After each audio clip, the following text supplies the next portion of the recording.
मगध के राजमहल में राजहंस अमात्य से विदा लेने आया था, लेकिन जो ही वो उनके कक्ष में पहुंचा, कहीं से एक पत्थर पर लिपटा हुआ सफेद कपड़ा अमात्य के पैरों पे आ गिरा।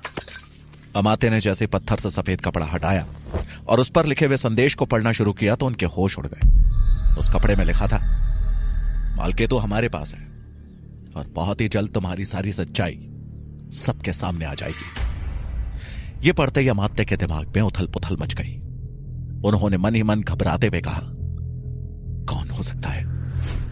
किसने भेजा है यह पत्र? मालकेतु को कौन बंदी बना सकता है? कई सारे प्रश्न एक साथ अमात्य के मस्तिष्क में जन्म ले चुके थे। वो सोचने का प्रयत्न कर रहे थे कि इस संदेश के पीछे कौन हो सकता है कि तभी राजहंस ने संदेश की तरफ देखकर पूछा, क्या हुआ महामंत्री जी?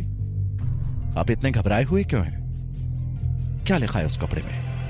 अमात्य ने तुरंत ही उस कपड़े को अपनी मुट्ठी में छुपाने की कोशिश करते हुए कहा, नहीं, कुछ भी तो नहीं। राजहंस वहीं खड़ा उनकी हालत देख मुस्कुरा रहा था। उसने आगे उस बारे में कुछ पूछना ठीक नहीं समझा।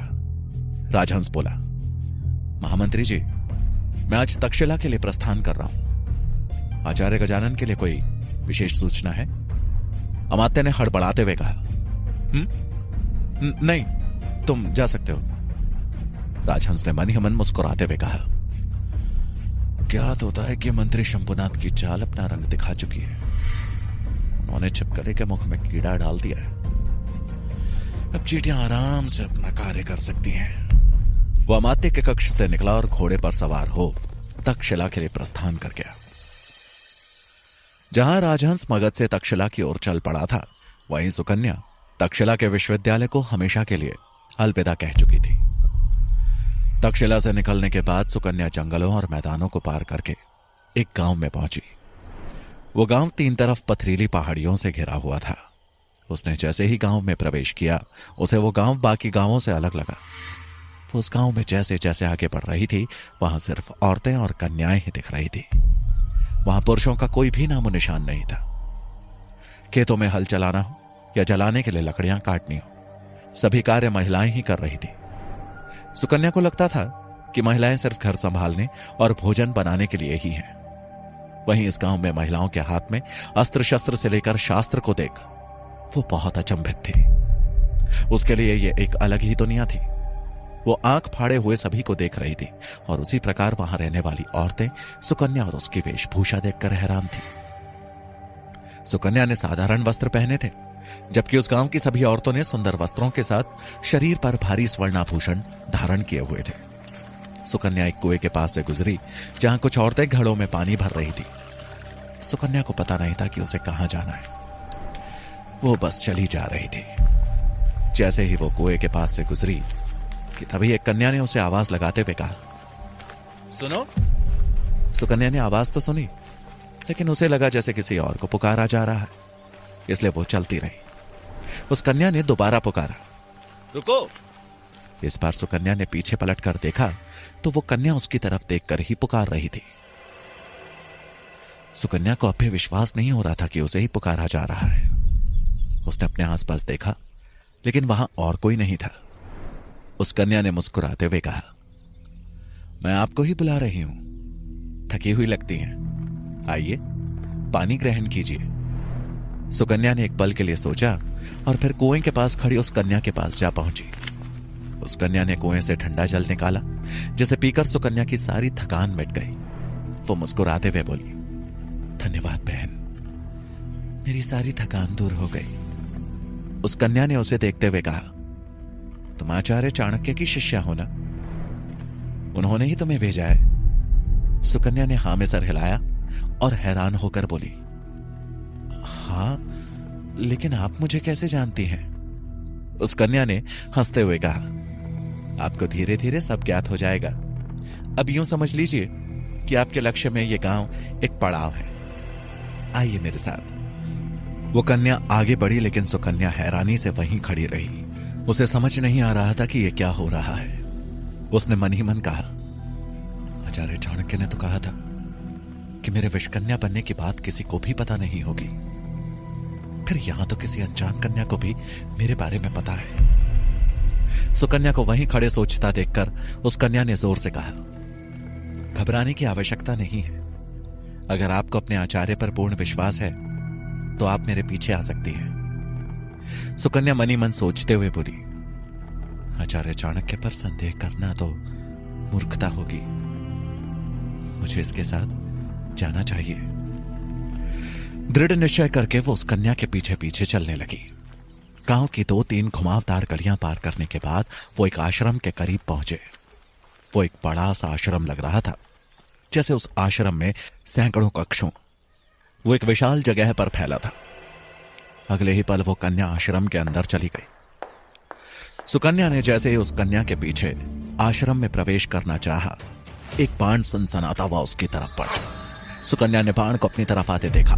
उसके पास उससे बचने का समय भी नहीं था। उसने डर कर अपनी आंखें बंद कर ली। बाण उसके गले को भेदता उससे पहले ही एक हाथ तेजी से सुकन्या की गर्दन के बीच आया और उस बाण को पकड़ लिया। तभी उसके कानों में एक मीठी लेकिन दृढ़ता भरी आवाज गूंजी।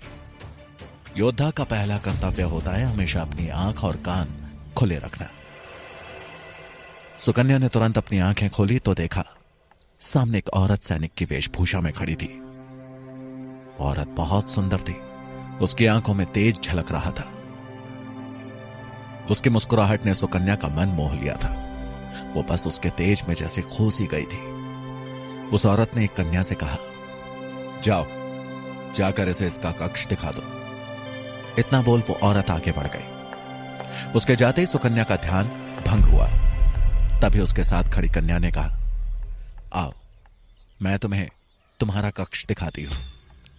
सुकन्या हैरान होती हुई बोली, कौन थी यह औरत? इन्हें देखना तो अपने आप में एक ना भूलने वाला अनुभव था।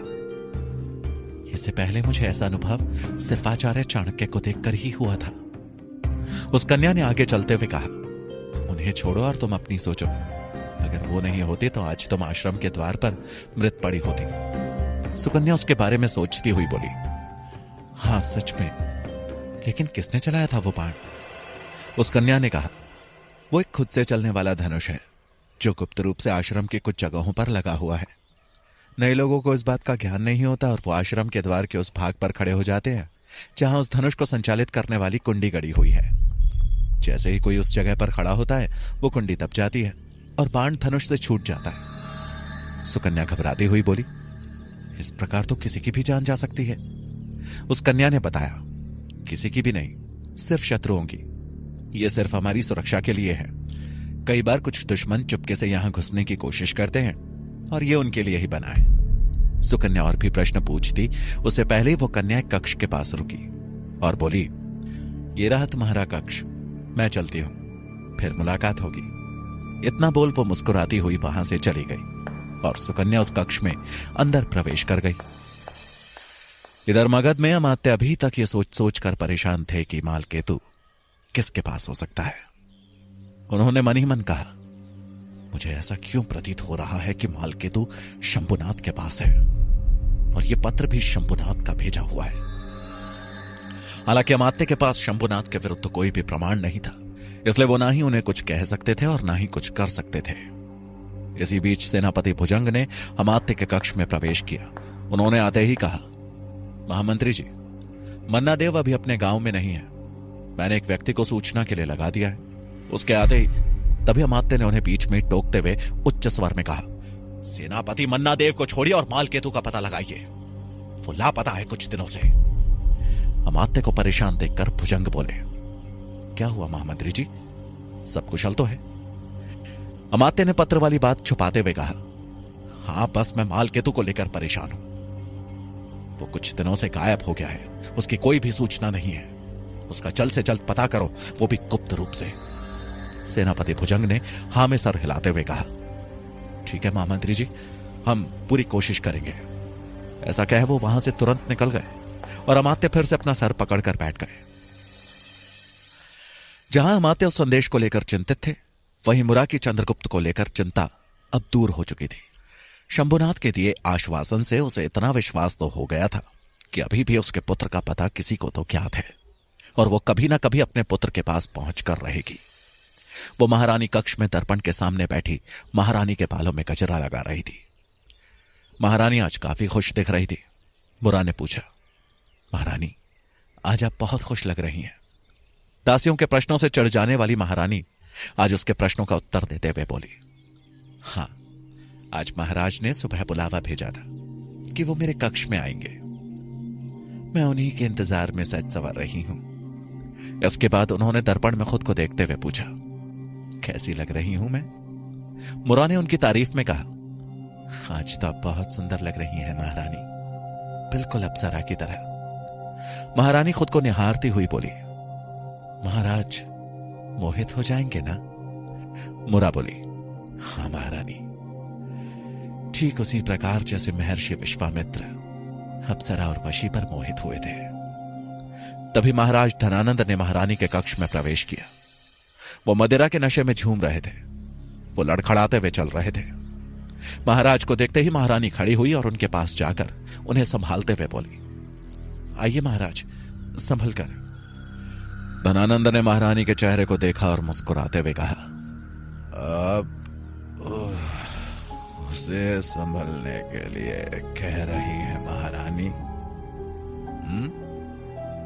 जिसने इस पूरे मगध को संभाल रखा है।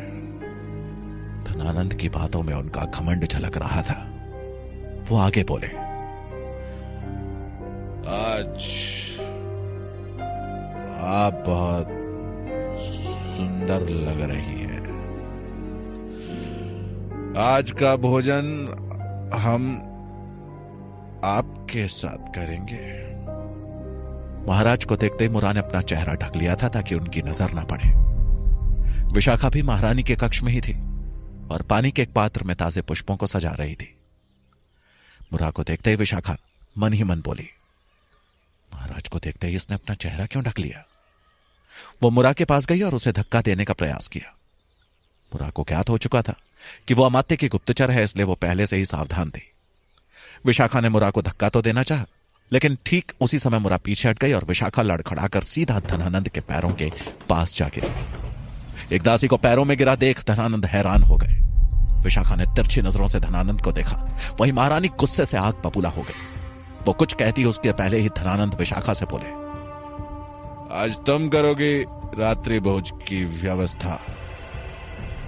अगर कोई कमी हुई तो तुम्हारा सर काट के बीच बाजार में लटका दिया जाएगा। विशाखा ने सहमते हुए हां में सर हिलाया और मुरा की तरफ देखने लगी। तभी महारानी गुस्से में बोली, बैठी क्यों हो? आदेश नहीं सुना महाराज का?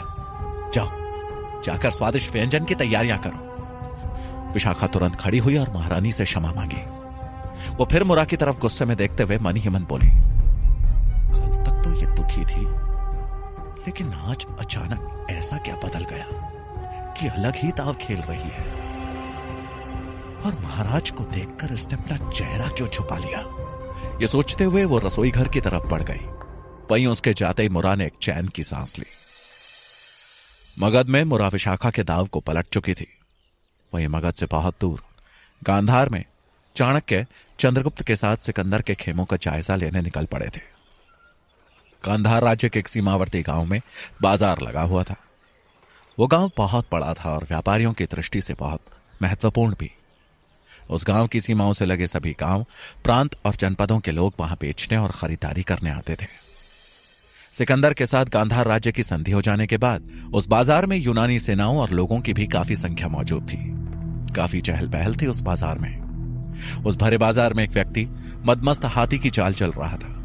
हट्टा कट्टा शरीर, बाजुओं और पैरों में मोटी मोटी लोहे की कड़ियां, कमर में कमरबंद और एक कटार, सर पर मटमैले रंग की बड़ी सी पगड़ी और शरीर पर लिपटा हुआ एक मोटा चादर। उसकी बड़ी बड़ी मूछें और गहरी आंखें थी।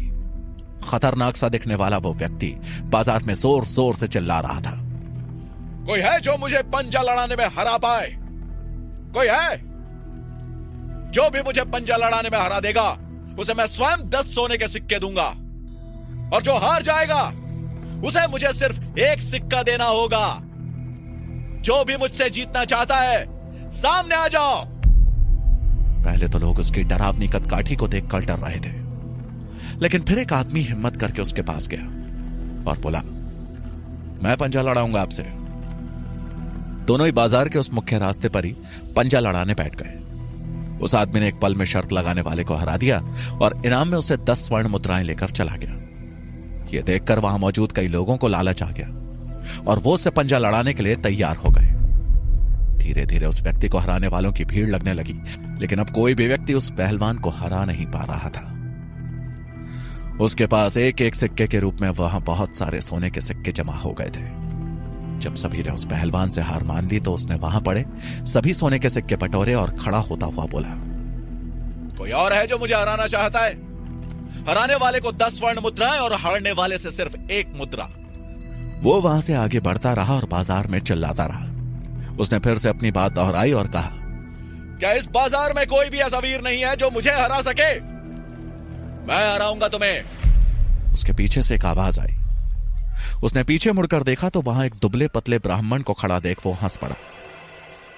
वो ब्राह्मण और कोई नहीं बल्कि आचार्य चाणक्य थे। उस व्यक्ति ने ठहाका मारकर हंसते हुए कहा, तुम हराओगे मुझे? बाजार के लोग भी चाणक्य जैसे दुबले पतले ब्राह्मण को उस पहलवान व्यक्ति को चुनौती देते देख हंस पड़े। वो व्यक्ति बोला, अरे महाराज, आप जाकर किसी मंदिर में पूजा करो, कहां ये पंजा लड़ाने चले आए? चाणक्य बोले, क्यों डर गए? या डर लग रहा है कि तुम्हारा बल एक ब्राह्मण की बुद्धि के आगे ना हार जाए? उस व्यक्ति ने ध्यान से चाणक्य की ओर देखा जो अपनी खुली शिखा के बालों पे हाथ फेर रहे थे। उनके चेहरे के तेज और आंखों की चमक ने एक पल के लिए उस व्यक्ति के विश्वास को भी हिला दिया था। आखिर कौन है वो रहस्यमयी स्त्री जिसने सुकन्या को तीर के वार से बचाया? क्या आचार्य चाणक्य उस पहलवान को हरा पाएंगे? क्या अमात्य मालकेतु का सच जान पाएंगे? क्या होगा कहानी का अगला पड़ाव? जानने के लिए सुनिए चाणक्य का अगला भाग